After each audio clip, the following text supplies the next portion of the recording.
دیو رہنما ہمارے علماء، ہو کبھی درپیش جو کوئی مسئلہ، پوچھ لیں حاضر ہوں ہم ان کی بارگاہ۔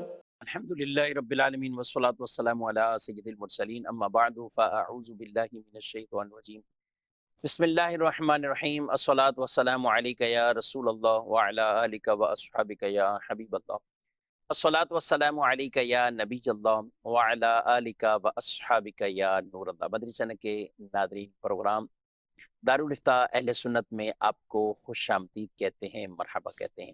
اللہ پاک ہم سب کے علم میں برکتیں عطا فرمائے اور علم نافع کی دولت سے ہم سب کو مالا مال فرمائے۔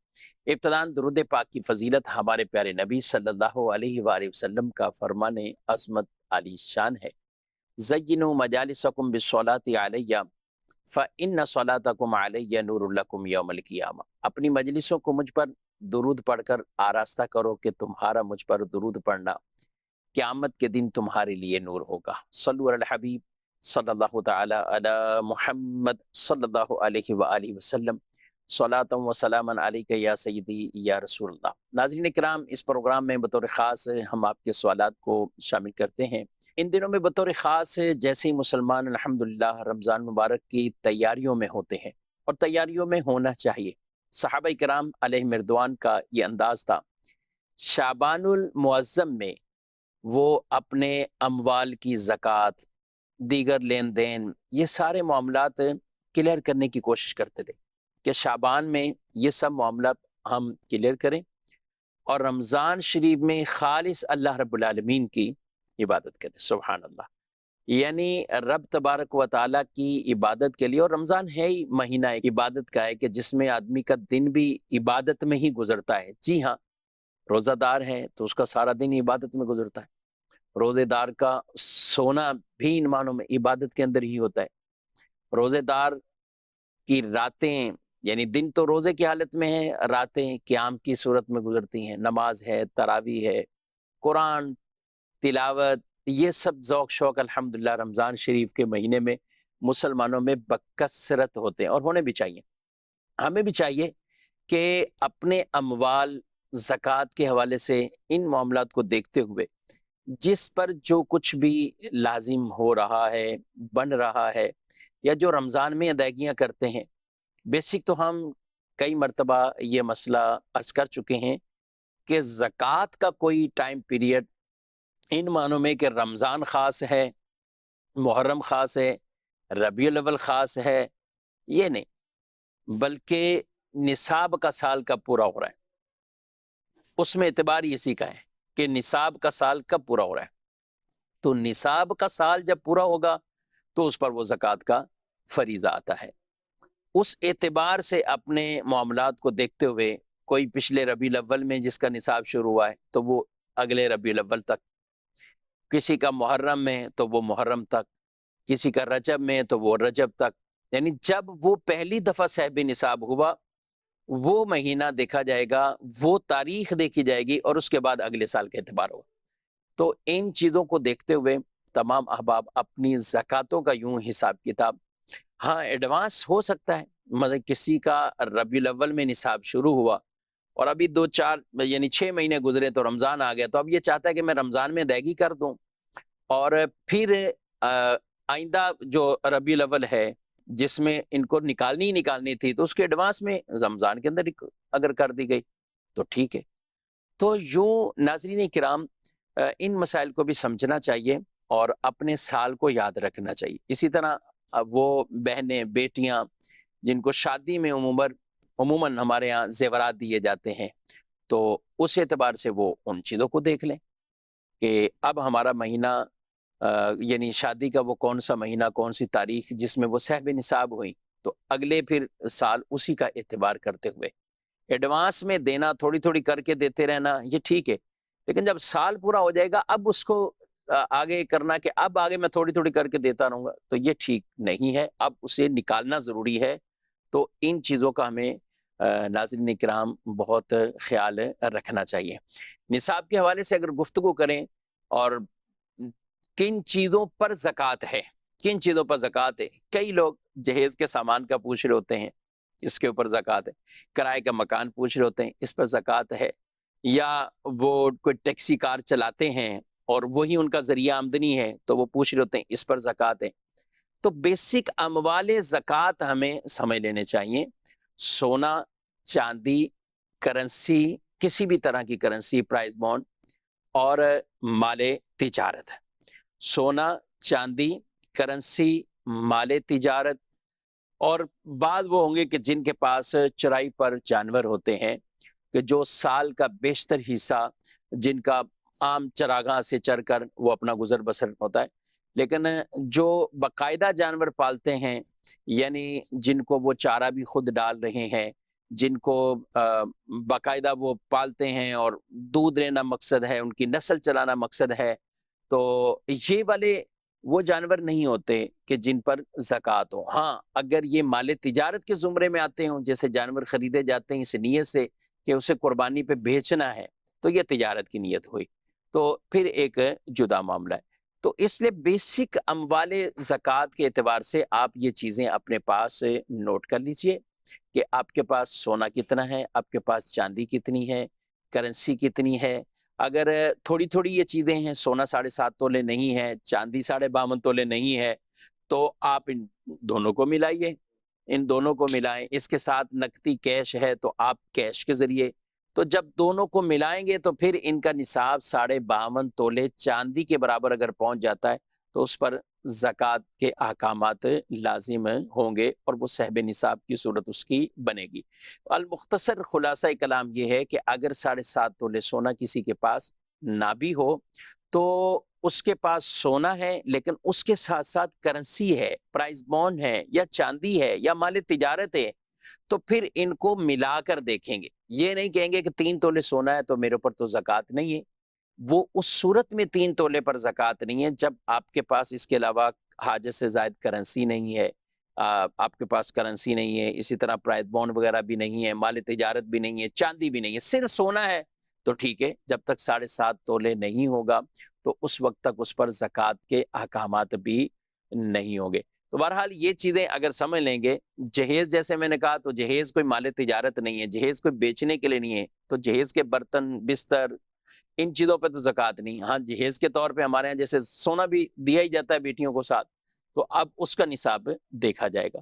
اسی طرح جو گاڑی چلا رہا ہے اپنی اور وہی گاڑی اس کی آمدنی کا ذریعہ ہے، تو یہ گاڑی کار بیچنے کے لیے نہیں ہے، لہذا جو اس سے آمدنی ہو رہی ہے اگر وہ خرچ ہو رہی ہے تو زکوٰۃ کچھ بھی نہیں، اور اگر وہ جمع ہو رہی ہے اور دیگر پیسوں کے ساتھ مل کر یا خود وہ نصاب کو پہنچ جائے تو پھر ان پر بہرحال زکوٰۃ کے احکامات آئیں گے۔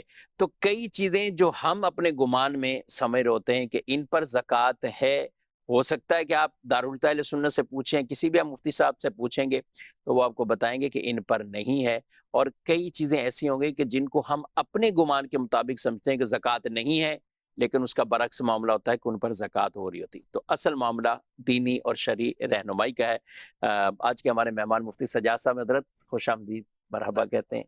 کیسے ہیں آپ؟ ٹھیک ہے، ماشاءاللہ۔ ناظرین منتظر ہیں آپ کے، تو بڑھتے ہیں سوالات کی طرف، دیکھتے ہیں کیا۔ میرا نام محمد یوسف پٹیل۔ میں مفتی صاحب سے یہ سوال کرنا چاہتا ہوں، اگر کوئی نماز بندہ تہجد کی پڑھتا ہے 6، 8، 12، لیکن میں نے سنا ہے کسی سے کہ ہر رکعت کے اندر 3 دفعہ سورۃ اخلاص پڑھی جائے، کیا یہ ضروری ہے یا کوئی بھی سورت اپنی طرف سے پڑھ سکتا ہے ہر رکعت میں؟ جی، 3 دفعہ سورہ اخلاص ہی تہجد میں پڑھنی، کیا کہتے ہیں؟ بسم اللہ الرحمن الرحیم۔ تہجد ہو یا کوئی بھی نوافل ہو، اس میں کوئی بھی صورت پڑھنا لازم نہیں ہے، اور سورہ اخلاص کے بارے میں عام طور پر مشہور ہے کہ تہجد میں پہلی رکعت میں 3 دفعہ، پھر دوسری میں 2 دفعہ، تو شرعی اعتبار سے یہ لازم نہیں ہے۔ آپ قرآن پاک کی کوئی سی بھی صورت پڑھ سکتے ہیں تو آپ کی تہجد ادا ہو جائے گی۔ ٹھیک ہے، کوئی سی بھی صورت پڑھ دیں، اور اگر 3 دفعہ پڑھتے ہیں تو یہ بھی پڑھ سکتے ہیں؟ جی، 3 دفعہ اگر سورہ اخلاص پڑھتے ہیں تو بھی پڑھنا جائز ہے، لیکن اس کو لازم سمجھنا درست نہیں۔ ٹھیک ہے. لازم یعنی کوئی عام طور پہ جسے ہم دیکھتے ہیں کہ عام عوام ہے وہ سنت بھی اگر اپنی پڑھیں گے تو قل هو اللہ احد سے پڑھیں گے، وہ سورہ اخلاص سے ہی پڑھیں گے، وہ فرض میں بھی سورہ اخلاص پڑھیں گے. یعنی یوں کہیں کہ بغیر کسی رکے ہوئے جو پہلی صورت بے زبان اختیار پر آتی بے اختیار آتی ہے تو وہ سورہ اخلاص ہی ہوتی ہے کہ عام طور پہ یہ کیا. اصل میں ایک تو یہ ہے کہ اس کو زیادہ پڑھا جاتا ہے، ہوں، اور بعض لوگوں کو زیادہ جو صورتیں یاد بھی نہیں ہوتی ہیں، ٹھیک ہے. تو وہ سورہ اخلاص آسان بھی ہے، زبان پر بھی یوں سمجھے اس کی روانی ہے، اور دوسری صورتیں آتی بھی نہیں ہوتی ہیں بعض کو، تو اس اعتبار سے سورہ اخلاص جو ہے وہ یوں سمجھیں کہ جلدی بھی ادائیگی ہو جاتی ہے، اور زبان پر بھی اس کی روانی آسان ہے، تو اس اعتبار سے پڑھ دی جاتی ہے.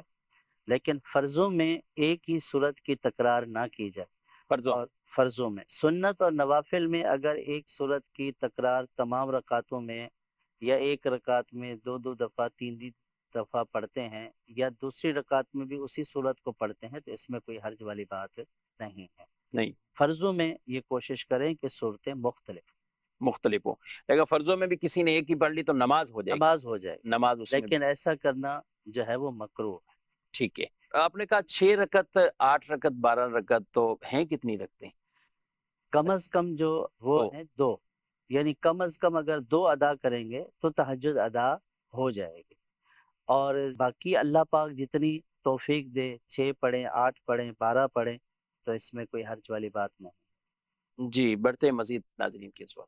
کہ بینک کی طرف سے قرضہ دیا جاتا ہے، 50,000 روپے پہ وہ تقریباً 65,000 روپے وصول کر رہے ہیں، تو کیا ضرورت پوری کرنے کے لیے وہ بینک سے قرضہ لینا جائز ہے؟ جی 50 پر 65.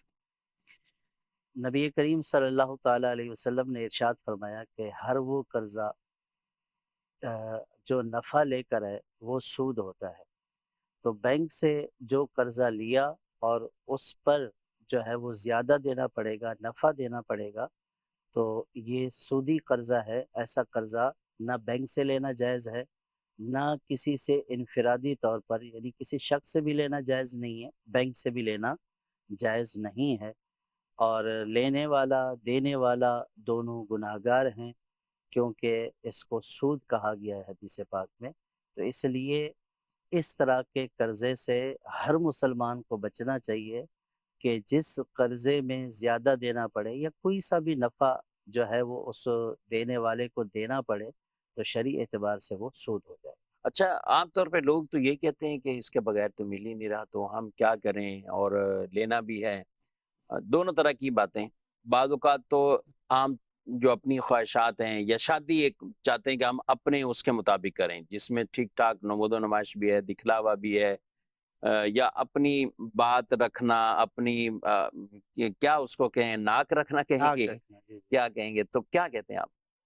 یعنی دکھاوے کے لیے، نمود و نمائش کے لیے، شہرت کے لیے، یا یہ کہ شادی ہے بچوں کو زیادہ جہیز دینا ہے، یا شادی ہے اور بڑا خرچہ کرنا ہے، تو اس کے لیے تو سود لینے کی شرعاً اجازت ہی نہیں ہے، اور سود تو ویسے ہی گناہ والی بات ہے. البتہ فقہا نے انتہائی ناگزیر حالات میں، کہ جب کسی پر قرضہ ہو اتنا کہ اب نہیں دے گا، تو جو قرض خواہ ہیں وہ ذلیل کریں گے، جیل میں ڈال دیں گے، ایسی یعنی جو اور پھر ان صورت کے اپنے بچوں کے مزید جی ان کو کھانے پینے کے لالے پڑ ان کے جائیں گے. کھانے پینے کے لالے پڑ جائیں گے، تو ایسی ناگزیر جب حالات ہوں تو اس میں لینے والے کو تو گناہ نہیں ہوگا.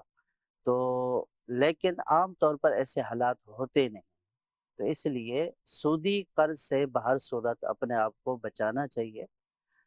ایسا نہیں ہے کہ لوگ دیتے نہیں ہیں، بہت سارے مسلمان دیتے بھی ہیں، قرضہ دیتے بھی ہیں. البتہ جو ہے وہ ادائیگی میں توجہ کرنی چاہیے.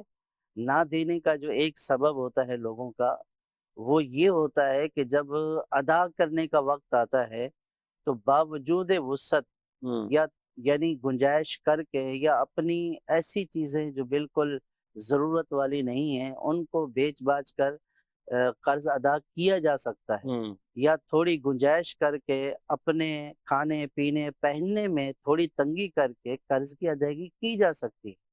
لیکن لوگ اپنی طرف سے جو ہے وہ تنگی برداشت کرنا جو ہے وہ پسند نہیں کرتے ہیں۔ اس کے مقابلے میں قرض دینے والے کو چکھوانا، اس کو چکر لگوانا، اس کو زیادہ پسند کرتے ہیں، اور جس کی وجہ سے لوگ جو ہے وہ قرضہ دینے سے گریز کرتے ہیں۔ ورنہ قرضے مل جاتے ہیں، اور اگر قرضہ نہیں مل رہا تو اپنی کوئی ایسی چیز بیچ دیں کہ جو آپ کی حاجت اور ضرورت سے زائد ہو، جس کا کوئی فائدہ نہیں ہے۔ بالفرض آپ کی زرعی زمین ہے اور اس سے آپ کو اتنی گزر بسر بھی نہیں ہے، تو آپ اس کو بیچ کر اپنی حاجت پوری کر سکتے ہیں۔ گھر میں ایسا سامان ہے کہ جس کو بیچ کر آپ اپنی اس حاجت کو پورا کر سکتے ہیں، تو یہ کرنا پڑے گا بنسبت اس کے کہ آپ سودی قرض لیں۔ تو سودی قرض لینا یہ انتہائی، یعنی اپنے آپ کو ایک کنویں میں ڈالنے والی بات ہے۔ سود ایسا ہی ہے، جب بندے کو لپیٹ لیتا ہے، چاروں طرف سے گھیر لیتا ہے، آدمی اسی لالچ میں تو پڑا پھر اس میں نکل نہیں سکتا ہے، اور مزید پھنستا جاتا ہے۔ کیوں نہ ہو کہ جب قرآن پاک میں اس کو اللہ پاک سے جنگ قرار دیا گیا، تو جو کام اللہ اور اس کے رسول سے جنگ ہو تو اس میں کوئی کیسے کامیاب ہو سکتا ہے؟ تو لہٰذا اپنے آپ کو بہر صورت سودی قرضے سے بچانا ضروری ہے۔ جی ناظرین کرام، ان تمام چیزوں کا خیال رکھنا بہت اہم ضروری۔ سودی قرضوں میں بھی اپنے آپ کو مبتلا نہیں کرنا چاہیے، یعنی عام نارمل بھی قرض ہے اور آپ کو ایسی کوئی حاجت اس طور پر نہیں ہے کہ اس کے بغیر گزر بسر ہو سکتا ہے، تو نارمل قرضے میں بھی اپنے آپ کو نہیں جکڑنا چاہیے۔ کیا خیال آپ کہتے ہیں کہ یعنی بعض چیزیں ایسی ہوتی ہیں کہ نارمل بھی قرض کسی سے لینا ہے؟ ہمارے معاشرے میں قرض والی نیکی کم سے کم ہوتی جا رہی۔ قرض کسی سے ہم مانگے تو شاید وہ سامنے والا ویسے انکار کر دیتا ہے، میرے پاس ہے ہی نہیں ہے، میں تو خود بھائی پتہ نہیں کیسے اس مہنگائی کے دور میں مانگ پی کھا رہا ہوں۔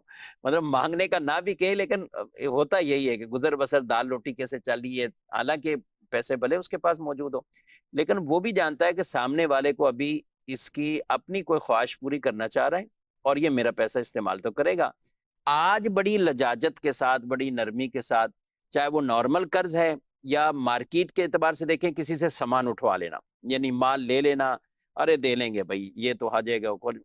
اب جب یکدم ایسے کرائسس کے معاملات آئے اور معیشت کے حوالے سے گفتگو بھی عام ہوئی، تو اس کی آڑ میں کئی لوگ فائدہ بھی اٹھا جاتے ہیں۔ اب جس نے کسی کے لاکھوں روپے واپسی کرنے، سوال ہے کہ ان کے اوپر جو ہے نا وہ کوئی بات کسی طرح کیا ہے، وہ بیچارہ منتیں کر کر کے، اچھا بظاہر بعض اوقات کسی کا مال جو دبانے والے یا مال اپنے پاس رکھنے والے، وضاقتہ میں بھی صحیح ہے، بھی نماز روزے کا اہتمام کرنے والے، وضاقتے میں بھی اچھے نظر آنے والے، لیکن مالی طور پر جہاں معاملہ ہوتا ہے تو وہاں اس طرح کے کئی افراد ہوتے ہیں کہ جو ان چیزوں میں مبتلا ہو جاتے ہیں، اور پھر ان کی وجہ سے لوگ کتنے دین سے بھی دور ہو رہے ہوتے ہیں، اور دین کے حوالے سے بھی یار یہ بندہ، اس کو ہم نماز بھی پابندی سے پڑھتے ہوئے دیکھ رہے ہیں، اس بندے کو یہ بھی کرتے ہوئے دیکھ رہے ہیں، ساتھ اس کا معاملہ دیکھیں تو یہ لوگوں کے پیسے دبا کے بیٹھا ہوا ہے۔ اس میں 2-3 باتیں جو ہے وہ مد نظر ہر مسلمان کو رکھنی ضروری ہے۔ پہلی بات تو یہ ہے کہ قرض دینا یہ ثواب کا کام ہے، اور جو قرض دینے کا ثواب ہے یہ صدقہ دینے کے ثواب سے زیادہ ہے۔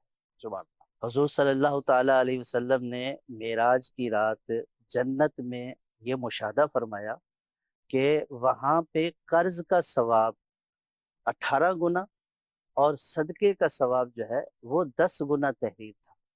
تو حضور صلی اللہ تعالیٰ علیہ وسلم نے حضرت جبریل علیہ السلام سے ارشاد فرمایا کہ صدقے کا ثواب کم ہے اور قرض کا ثواب زیادہ ہے۔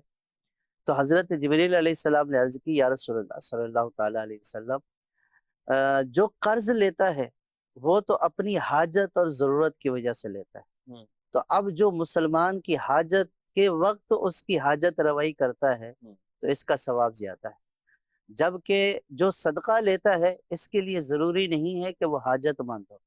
قرض حاجت کے وقت لیا جاتا ہے، صدقہ جو ہے وہ جو دے رہا ہے اور جو صدقہ لے رہا ہے یہ ضروری نہیں کہ لینے والا حاجت کے وقت ہی صدقہ لے۔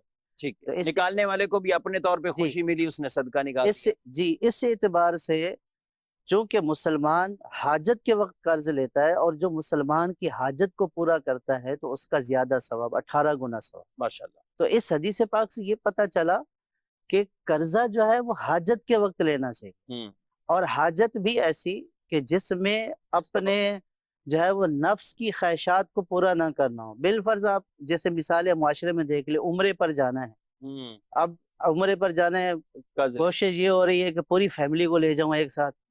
اب پیسے ایک بندے کے ہیں، ساتھ لے کر جا رہے ہیں 4 آدمی، ٹھیک ہے تو اس کے لیے قرض ہی لے گا. جی. حالانکہ عمرہ نہ فرض ہے نہ واجب ہے، اگر منت نہیں مانی ہے تو واجب بھی نہیں، ایک سنت اور ایک یعنی ثواب والا کام ہے. تو اب اس کی ادائیگی کے لیے قرضہ لے کر جانا، اگرچہ کہ جانا جائز ہے، لیکن پھر یہ بھی دیکھ لینا کہ اس کو ادا بھی کرنا ہے. اور ادائیگی کے وقت جو ہے جو قرضہ دے اس کو یہ تنگ کرے، اس کو رولائے، تو یہ ضرورت والا حاجت والا قرضہ نہیں.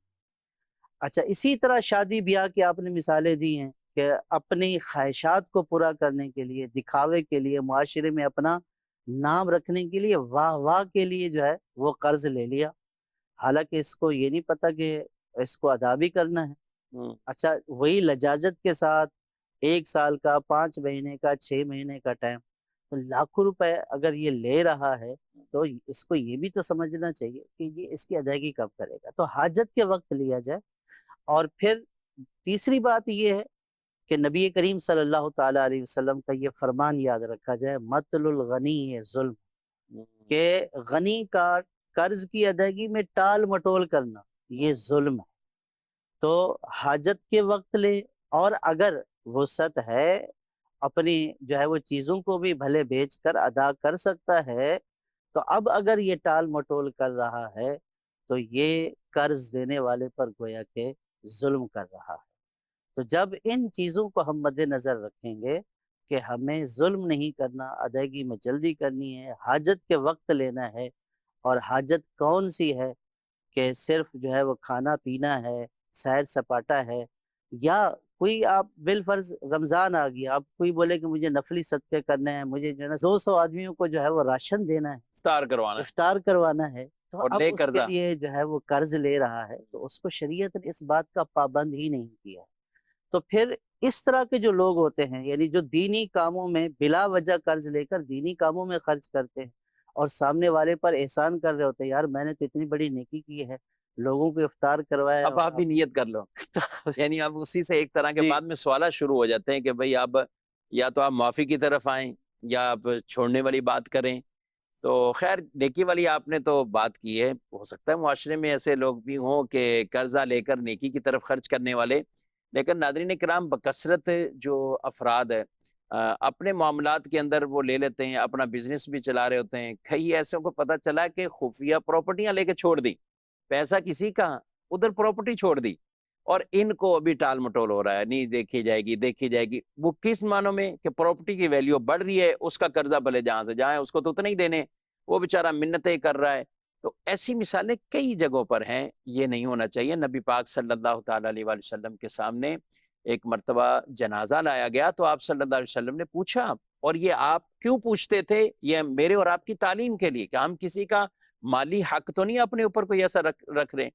فرماتے تھے کہ اس پر قرضہ ہے. جی قرضہ ہے. تو آپ صلی اللہ علیہ وسلم نے فرمایا تم اس کی نماز جنازہ پڑھو، میں نہیں پڑھتا. یعنی حضور اسلام نے خود نماز جنازہ پڑھنے سے منع فرما دیا. حضرت مولا کائنات مشکل کشا رضی اللہ تعالیٰ عنہ آگے بڑھے اور انہوں نے اپنے ذمہ قرض لیا اس میت کا، اور پھر رسول اللہ صلی اللہ علیہ وسلم نے نماز جنازہ پڑھائی. یہ میرے اور آپ سب کے لیے سمجھنے کے لیے یہ بات کافی ہونی چاہیے. تو جس کے پاس وسعت ہے وہ قرض ادا کرے، اور جو واقعی تنگ دست ہو گیا ہے تو پھر شریعت قرض خواہوں کو کہتی ہے کہ انہیں مہلت دی جائے، انہیں مہلت دی جائے.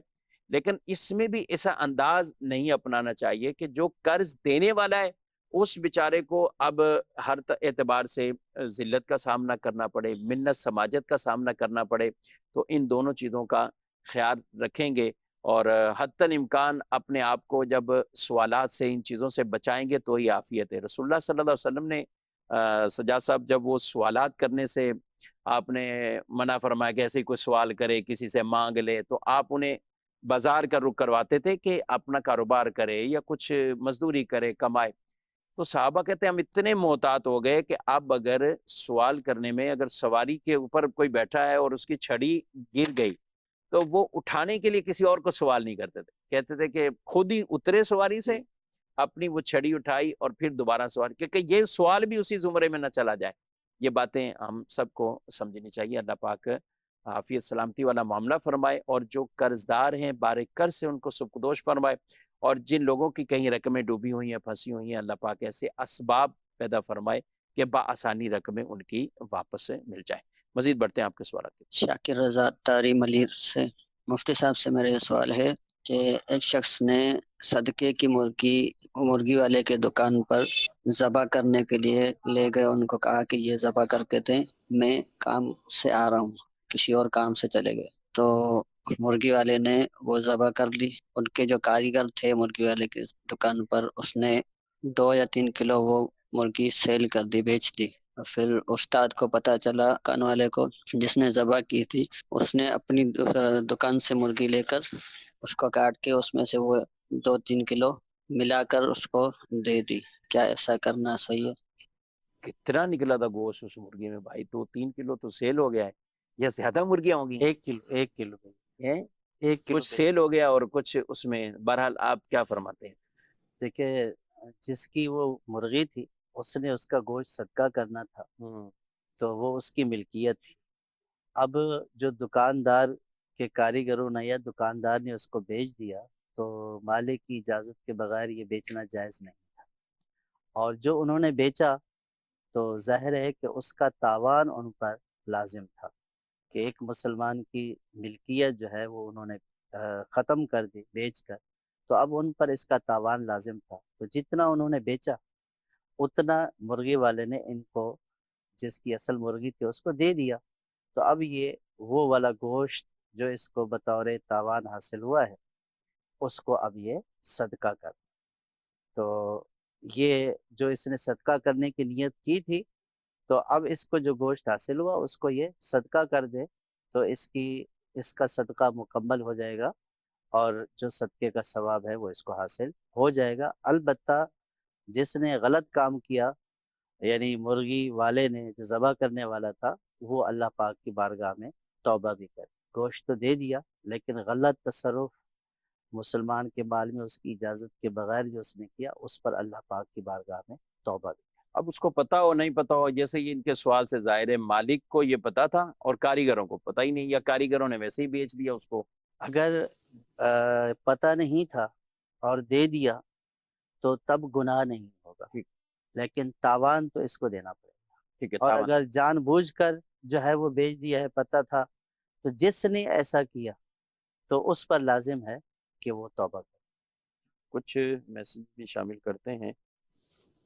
ہاں, سوال ہے کہ میرے ابو کا انتقال ہوا ہے پچھلے سال.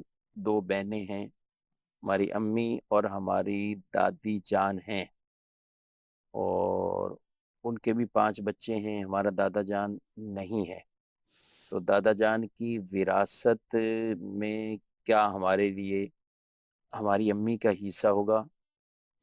اور دادی جان حیات ہیں اور ہمارے ابو حیات نہیں ہیں. بہرحال سوال ہے ایک, لیکن خلاصہ جو اس کا کہ دادا پہلے فوت ہو گئے, اب ان کے والد فوت ہوئے ہیں, دادی زندہ ہیں. عام طور پر یہی ہوتا ہے کہ شوہر فوت ہو تو کہتے ہیں کہ بھئی سب کچھ بیوی کا ہے. اب نیچے جو انہوں نے کہا کہ ہماری والدہ کا بھی دادا کی وراثت میں سے کچھ آئے گا. اگر دادا کا انتقال والد کے انتقال سے پہلے ہوا ہے, ٹھیک ہے, تو اس صورت میں ان کے والد کا دادا کی جائیداد میں دادا کے ترکے میں حصہ ہوگا. ٹھیک ہے. اب جو ان کے والد کے انتقال ہوا, تو والد کا جو ترکہ تھا اس میں ان کی والدہ کا بھی حصہ ہوگا اور ان کی دادی کا بھی حصہ ہوگا. لیکن جو دادا کا ترکہ ہے اس میں ان کی دادی کا تو حصہ ہوگا, لیکن ان کی والدہ کا حصہ نہیں ہوگا, کہ ان کی والدہ ان کے ورثاء میں شامل نہیں. ان کے والد چونکہ ان کے بیٹے ہیں اور ان کا پہلے سے انتقال ہو گیا, تو وہ اپنے باپ کے ترکے سے بطور بیٹا حصہ پائیں گے, اور ان کی امی جو ہے وہ ان کے والد سے بطور بیوی جو حصہ بنتا ہے وہ حصہ پائیں. تو ان کے والد سے ان کی والدہ کا حصہ ہے, ان کے دادا کی جائیداد سے ان کی والدہ کا حصہ نہیں. ہاں, دادا کا حصہ جو والد کو آئے گا جی. اور ان میں سے ان کو آئے گا. جی, تو مسئلہ یوں ہی سمجھنا ہوگا ناظرین کرام. اب اس طرح کے جو مسائل ہوتے ہیں اس کے لیے میرا مشورہ یہی ہے کہ دارالفتہ اہل سنت میں باقاعدہ آپ وزٹ فرمائیں اور یا اپنا ایک سوال لکھ کر بھیج دیں. سوال میں دادا کا انتقال کب ہوا وہ سن اور اس اعتبار سے فرق ضرور رہے کہ مفتی صاحب یہ پہچان جائیں اس سوال سے کہ دادا پہلے فوت ہوئے تھے، والد بعد میں فوت ہوئے ہیں، پھر کون بعد میں فوت ہوا. تو ان میں جتنا بھی طویل ہوتا جاتا ہے تو مسائل اتنے ہی ایک طرح کے گمبھیر بھی ہوتے ہیں. مفتی کے لیے حل کرنا بھی تھوڑا سا وہ مشکل مراحل میں چلا جاتا ہے، لیکن ظاہر ہے ہم تو حل تو کرتے ہیں. اور کبھی کبھی 17 میتیں ہو جاتی ہیں. جی ہاں، آپ کو سننے میں وہ لگ رہا ہوگا کیا سجاد صاحب، یعنی کتنے کتنے بطون کا مسئلہ آ جاتا ہے، اور یعنی 17 میتوں کا انتقال ہو گیا اور اب وراثت ترکہ وہ تقسیم ہو رہا ہے. تو ظاہر ہے یہ بھی ایک خوف خدا کی علامت ہی کہوں گا. دل میں ایک ایسی آئے کہ جس کا حصہ بنتا ہے ہم اس تک بھی پہنچائیں گے. تو پھر وہ چلتا چلتا چلتا چلتا بعض اوقات تو یعنی ان کے اگر پوری ڈیٹیل لکھی جائے تو 100 سے زیادہ افراد بن رہے ہوتے ہیں. ان کے اپنے بچے، پھر ان کے بچے، پھر یہ تو اتنے افراد بن جاتے ہیں اور گھنٹوں لگتے ہیں اس مسئلے کو حل کرنے میں، اس کی تفصیل اور ڈیٹیل لینے میں. تو یہ حل بہرحال جلدی کر لینے چاہیے. لیکن جو آپ کا خلاصہ یہی ہے کہ آپ دارالفتہ اہل سنت سے رابطہ کریں، ہر ایک کو اس کا حصہ بتا دیا جائے گا. دادا کی وراثت سے ان کے بچوں کا یعنی آپ کے والد کا تو حصہ ہے، تو جو آپ کے والد کو حصہ ملے گا اس میں آپ کا بھی ہے اور آپ کی والدہ کا بھی حصہ ہے. لیکن یہ کتنا ہوگا یہ دارالفتہ اہل سنت سے براہ راست آپ رابطہ فرمائیں. الحمدللہ دارالفتہ اہل سنت کی کراچی شہر کے اندر شاخیں موجود ہیں. کنز الایمان مسجد دارالفتہ اہل سنت ہے. اسی طرح بخاری مسجد میں وہاں پر نور العرفان دارالفتہ اہل سنت ہے. جامع مسجد اقصیٰ صدر میں دارالفتہ اہل سنت ہے. اور جامع مسجد حبیبیہ دوراجی میں دارالفتہ اہل سنت موجود ہے. کورنگی میں بھی دارالفتہ اہل سنت رضا مسجد میں ہے. اور فیض مدینہ نیو کراچی میں یہ دارالفتہ اہل سنت، یہ کراچی شہر کے اندر ہے. اس طرح بڑے بڑے شہروں میں، لاہور میں 2 دارالفتہ اہل سنت ہیں، فیصل آباد میں بھی ہیں، سرگودا میں بھی ہیں، ملتان میں بھی ہیں، اور راولپنڈی میں بھی ہیں، گجرانوالہ میں بھی ہیں، حیدرآباد میں بھی ہیں. تقریباً میرے خیال سارے شہر ہو چکے ہیں جی. تو ان شہروں میں دارالفتہ اہل سنت ہیں. آپ پہنچیے اور اپنے سوالات کے آپ جوابات لے سکتے ہیں. بڑھتے ہیں کچھ ناظرین کی ویڈیو سوالات کی طرف. میرا نام مشتاق قادری ہے اور میرا مسئلہ یہ ہے کہ مسجد کے اندر جماعت ہو رہی ہے. جماعت کے اندر لوگ صفوں کے اندر سجدے کی جگہ پہ رومال بچھا دیتے ہیں. رومال بچھا کے یہ کیسا ہے، صحیح ہے، جائز ہے یا نہیں ہے؟ اور دوسرا مسئلہ یہ ہے کہ ناک سے پانی نکل رہا ہے جماعت کے اندر، رومال لے کے جیب سے صاف کر لیا، بولا پانی صاف ہو جائے گا. تو یہ مسئلہ کیسا ہے؟ لوگ بول رہے صحیح ہے. ایک تو رومال انہوں نے جو کہا تو چلیں اس کو تھوڑا اور ایڈ کر لیتے ہیں. رومال ہاتھ ویسے عام طور پر لوگ رکھتے ہیں جیب میں. کئی لوگ ہوتے ہیں کہ وہ باقاعدہ اس کو پورا اپنا وضو کا پانی یہ وہ خشک کیا اور اس کو آ کے سجاتے. اچھا، کوئی سجدے کی جگہ پہ، کوئی سجدے کے آگے بھی پہلی صف خالی ہے تو اس میں رکھ دیتے ہیں، یعنی خشک کرنے کے لیے یہ رکھ دیا جاتا ہے. آپ اس عمل کو کس نظر سے دیکھتے ہیں، شرعی طور پر کیا ہے؟ اور ساتھ یہ جو خشک کرنے کے لیے تو مسجد کو بچانا چاہیے کہ مسجد یہ جگہ کپڑے خشک کرنے کی جگہ نہیں. ہاں، اگر بعض لوگ اس لیے رکھتے ہیں کہ دری چٹائی وہ آلودہ ہوتی ہے، بعض کو جو ہے وہ کچھ ڈسٹ سے مسائل ہوتے ہیں، الرجی وغیرہ ہوتی ہے، تو بعض اوقات جو ہے وہ صفوں سے بھی بدبو آ رہی ہوتی ہے، تو اس سے بچنے کے لیے بھی لوگ جو ہے وہ رومال وغیرہ اپنا بچھاتے ہیں. تو اگر اس مقصد کے لیے رومال بچھایا ہے اور ضمناً وہ خشک بھی ہو رہا ہے تو اس میں کوئی حرج والی بات نہیں. بعض لوگوں کی واقعی مجبوری ہوتی ہے کیونکہ مساجد میں اتنا لوگوں کا آنا جانا قالین وغیرہ ہوتے ہیں، قالین میں ڈسٹ ہوتی ہے، بعض لوگوں کو الرجی بھی ہوتی ہے. تو عموماً تو لوگ اس لیے بھی کرتے ہیں کہ اس ڈسٹ سے یا جو ایک ہیک سی آ رہی ہوتی ہے اس سے بچنے کے لیے رکھ دیتے ہیں. تو اس میں شرعاً کوئی حرج والی بات نہیں. اب اگر صاف ستھرا وہ رومال ہے اور اس کی وجہ سے مزید دری بھی خراب نہ ہو رہی ہو اور پھر آپ اپنے اس تحفظ کے لیے رکھتے ہیں تو ٹھیک ہے، اس سے کوئی شکایت بھی لوگوں کو نہیں ہوتی. یہ جو صورت سائل کہہ رہے ہیں نا، یہ ایک گن والی صورت ہوتی ہے، ہاں، گن والی صورت میں یہ کہ اگر رومال ایسا ہے جسے آپ ناک صاف کرتے ہیں وہ آپ نے سامنے رکھ دیا ہے تو اس سے خود یعنی ایک تو یہ ہے کہ مسجد کا ادب ہے جی ہاں کہ آپ ایسا رومال اپنے بیڈ پر نہ رکھیں، اپنے مہمانوں کے سامنے نہ رکھیں تو آپ نے اللہ کے گھر میں جو ہے وہ نکال کر نمازیوں باہر کے رکھ سامنے جو ہے وہ باہر رکھ دیا، تو یہ مسجد کے ادب کے بھی خلاف ہے اور اخلاقیات کے بھی خلاف ہے۔ ٹھیک۔ تو یہ دونوں پہلوؤں کے اعتبار سے یہ ناپسندیدہ ہے اگر اس طور پر ہے۔ ہوں اور جو دوسرا پہلو ہے وہ میں نے عرض کر دیا۔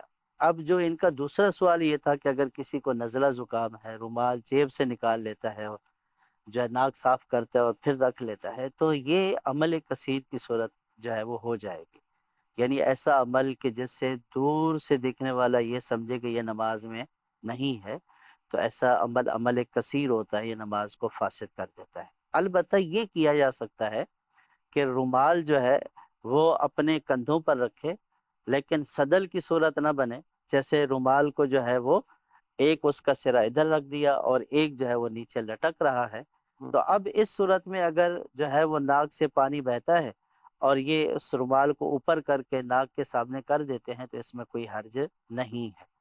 اور اگر رومال نہیں ہے، ناک سے پانی آیا، تو اس کو مسجد کی دری پر نہ گرنے دے، بلکہ اپنے جو ہے وہ بازو میں یا اپنے کپڑوں پر لے لے۔ یہ ناپاک نہیں، اگرچہ کہ گھن والی چیز ہے لیکن ناپاک نہیں۔ تو جس چیز سے آپ گھن کھا رہے ہیں تو اس سے مسجد کی دری اور چٹائی کو بھی بچائیں کہ اس سے لوگ زیادہ گھن کھائیں گے، تو اپنے اوپر لے لیں، لیکن مسجد کی دری پر یا مسجد کے فرش پر اس کو نہ گرنے دے، تو اس سے نماز نہ ٹوٹے گی اور نہ ہی نماز میں کوئی حرج آئے گا۔ جی، کچھ میسیج بھی ہیں، کہتے ہیں کہ میرا بیٹا 4 سال کا ہو گیا، ابھی تک عقیقہ نہیں کیا، عقیقہ کرنا چاہتے ہیں، تو کیا 2 ہی کرنے ہوں گے یا کچھ اور؟ مطلب یہ کہنا چاہ رہے ہیں کہ 2 بکرے ہی کریں یا 1 بکرے سے بھی عقیقہ ہو جائے گا؟ ایک بکرے سے بھی عقیقہ ہو جائے گا اور 2 کرنا مستحب ہے۔ زیادہ اچھی بات ہے، طاقت موجود ہے تو 2 ہی کریں۔ جی۔ 3 بھائی بہنیں، ان کی ایک ساتھ شادی ہو سکتی ہے، 1 بھائی ہے 2 بہنیں ہیں، سنا ہے کہ 3 ایک ساتھ نہیں کر سکتے؟ بالکل ہو سکتی ہے، 3 کی بھی ایک ساتھ ہو سکتی ہے، 4 کی بھی ایک ساتھ ہو سکتی ہے، شرعاً اس میں کوئی حرج والی بات نہیں ہے، نہ ناجائز ہے نہ گناہ ہے۔ اس کو ایسے بدشگونی لے لیتے ہیں یا اس کیا کو لیتے لوگ بدشگونی کے طور پر، جب 2 بہنوں کی شادی ہو ہیں؟ بالخصوص اس کو بھی بدشگونی کے طور پر لیتے ہیں، اور بدشگونی لینا ناجائز اور گناہ ہے، اور اس سے تو اچھی فعال ہونی چاہیے کہ جو ہے وہ نکاح کی سنت ادا ہوئی ہے اور 3-4 کی ایک ساتھ ایک گھر میں ہوئی ہے، تو یہ گویا کہ ایک نہیں بلکہ 3-4 سنتیں جو ہے وہ 3-4 لوگوں نے ادا کی ہیں، تو یہ خوشی کی بات ہے، اس میں بدشگونی کا پہلو نہیں لینا چاہیے بلکہ اس سے اچھی فعال لینی چاہیے۔ صحیح۔ نابالغ بچہ اذان دے سکتا ہے؟ نابالغ بچہ اذان نہیں دے سکتا، اس کی اذان دہرائی جائے گی۔ اگر سمجھدار نابالغ بچہ ہے اگر تو سمجھدار ہے تو اس کی ہو جائے گی، اور بالکل نہ سمجھ ہے تو اس کی اذان کو دہرایا جائے گا۔ اس کی اذان کو، ٹھیک ہے۔ ناظرین کرام، اپنے پروگرام جو ملاحظہ فرما اپنا فیڈ بیک بھی ضرور دیجیے گا۔ اللہ پاک ہم سب کے علم میں وہ برکتیں عطا فرمائے، اور جو علم سیکھتے ہی رہنا چاہیے، لیکن ظاہر ہے یہ ایک خاص اس کو ایک کلاس کہہ لیں، دارالحدیث سنت کا پروگرام 40 منٹ کا ایک دورانیہ ہوتا ہے، لیکن اس میں کئی طرح کی سوال کوشش کی جاتی ہے، کئی رہ بھی جاتے ہیں، تو آپ دارالحدیث سنت سے براہ راست بھی فون پر بھی ان مسائل کو آپ بہرحال پوچھ سکتے ہیں۔ یہ نمبر اسکرین پر ملاحظہ فرمائیں اور اس نمبر کو اپنے پاس آپ سیو کریں۔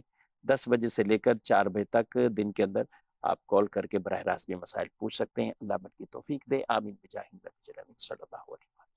ہادیوں رہنما ہمارے علماء، ہو کبھی درپیش جو کوئی مسئلہ، پوچھ لے حاضر ہوں ہم ان کی بارگاہ۔